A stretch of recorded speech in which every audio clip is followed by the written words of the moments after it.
बेमौसम बारिश, एक देश पानी में डूबा हुआ। इंडिया, जो मानसून के रिदम का आदी है, आजकल एक अजीब सी परेशानी से जूझ रहा है। लगातार बेमौसम बारिश। शहर और गांव सब जलमग्न हैं। उनकी सड़कें नदियों में तब्दील हो गई हैं, उनके घर डूबे हुए हैं। बारिश का जाना पहचाना चक्र, जो कभी जीवन और उत्सव का स्रोत था, अब चिंता और डर पैदा करता है। ये बाढ़ अपनी इंटेंसिटी और टाइमिंग में अभूतपूर्व हमारा ध्यान मांगती है। धरती, ऐसा लगता है, हमसे बात कर रही है और हमें सुनना चाहिए। मानसून के आगमन की आम एंटिसिपेशन की जगह अब एक अनहोनी का डर ने ले ली है। किसान, जिनकी आजीविका बारिश की प्रेडिक्टेबिलिटी पर निर्भर करती है, हैरान है। फसलें बह गई हैं, खेत दलदल में बदल गए हैं और अच्छी फसल का वादा ज्यादा पानी में डूब गया है। जीवन का ताना बाना, जो मानसून के रिदम के इर्द गिर्द बुना गया था, बिखर रहा है। अनिश्चितता और निराशा की एक लकीर पीछे छोड़ रहा है। जबकि climate change in extreme rainfall events का सबसे बड़ा कारण है, अन्य फैक्टर हालात को और भी बदतर बना देते हैं, खासकर अर्बन एरियाज में।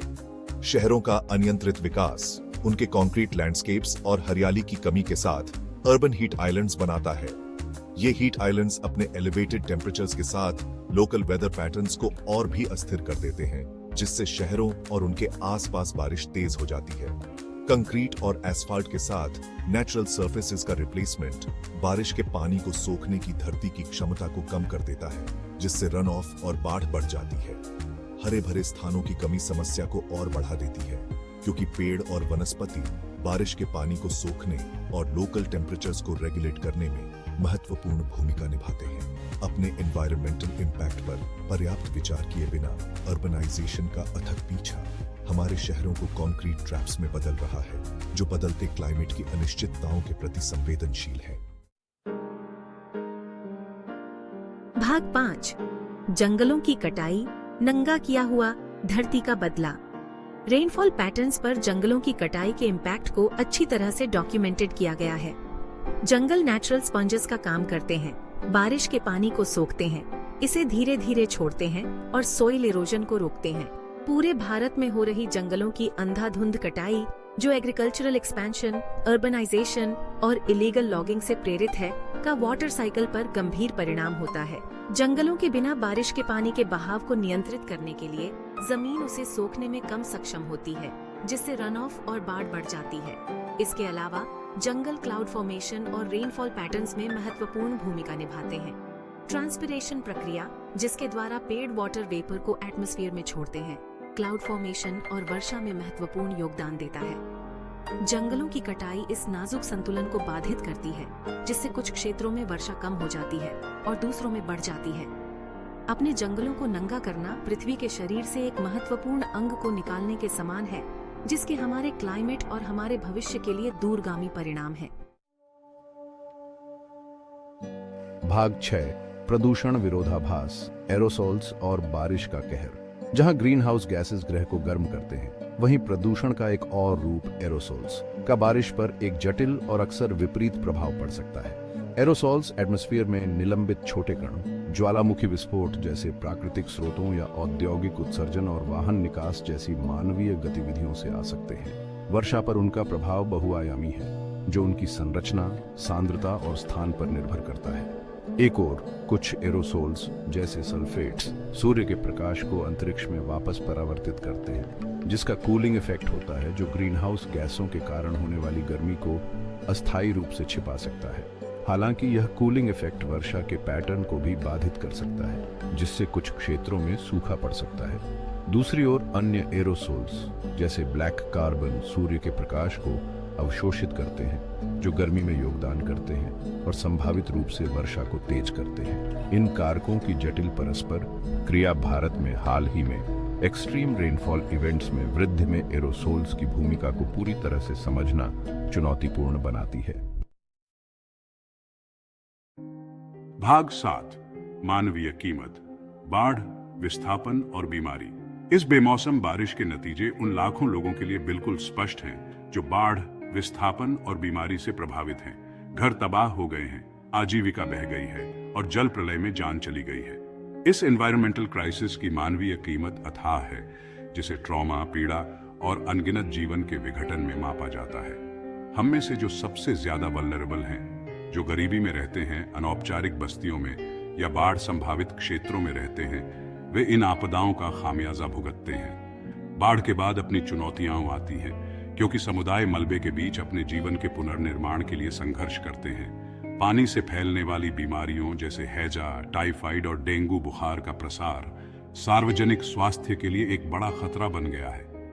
स्वच्छ पानी, स्वच्छता और स्वास्थ्य सेवा तक पहुंच में कमी इन जोखिमों को और बढ़ा देती है, खासकर उन लोगों के लिए जो अपने घरों से विस्थापित हो गए हैं। इन क्लाइमेट रिलेटेड डिजास्टर्स का मानवीय प्रभाव तात्कालिक प्रभाव से कहीं आगे तक फैला हुआ है, जो नुकसान, विस्थापन और भेद्यता की विरासत को पीछे छोड़ देता है। भाग 8, एक वैश्विक संकट, तूफान की नजर में भारत। एक्सट्रीम रेनफॉल के साथ भारत का अनुभव एक वैश्विक संकट का एक सूक्ष्म जगत है जो सामने आ रहा है। जलवायु परिवर्तन अब दूर का खतरा नहीं है, यह ग्रह के लाखों लोगों के लिए एक वास्तविकता है। पाकिस्तान में विनाशकारी बाढ़ से लेकर यूरोप में अभूतपूर्व हीट वेव्स तक, गर्म होती दुनिया के प्रभावों को बढ़ती आवृत्ति और तीव्रता के साथ महसूस किया जा रहा है। Intergovernmental panel on climate change या IPCC जलवायु परिवर्तन के आकलन के लिए अग्रणी अंतर्राष्ट्रीय निकाय ने निष्क्रियता के परिणामों के बारे में गंभीर चेतावनी जारी की है। IPCC की रिपोर्ट जलवायु परिवर्तन को संबोधित करने की तात्कालिकता पर प्रकाश डालती है। ग्रीन हाउस गैस उत्सर्जन को कम करने के लिए तत्काल और महत्वाकांक्षी कार्रवाई की आवश्यकता पर जोर देती है। ऐसा करने में विफलता के परिणाम स्वरूप अधिक लगातार और तीव्र एक्सट्रीम वेदर इवेंट्स, समुद्र के स्तर में वृद्धि और पारिस्थितिक तंत्र और मानव समाजों में व्यापक व्यवधान होगा। स्थिति के लिए एक सामूहिक वैश्विक प्रतिक्रिया की मांग है, जो राष्ट्रीय सीमाओं से परे हो और ग्रह और उसके निवासियों की भलाई को प्राथमिकता दे। भाग 9, अनुकूलन और शमन। एक अनिश्चित भविष्य को नेविगेट करना। जैसा कि हम बदलते क्लाइमेट की वास्तविकताओं से जूझ रहे हैं, हमें दो तरफा दृष्टिकोण अपनाना चाहिए, अनुकूलन और शमन।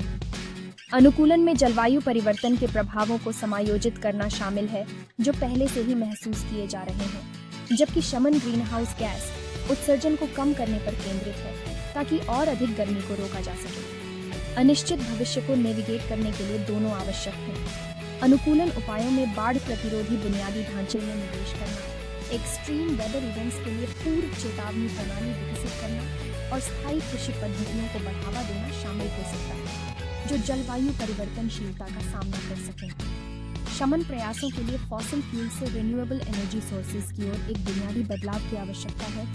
ऊर्जा दक्षता में सुधार और टिकाऊ परिवहन प्रणालियों को बढ़ावा देना, वनों की कटाई को संबोधित करना और वनीकरण को बढ़ावा देना कार्बन सिक्वेस्ट्रेशन और जलवायु परिवर्तन के प्रभावों को कम करने के लिए महत्वपूर्ण है।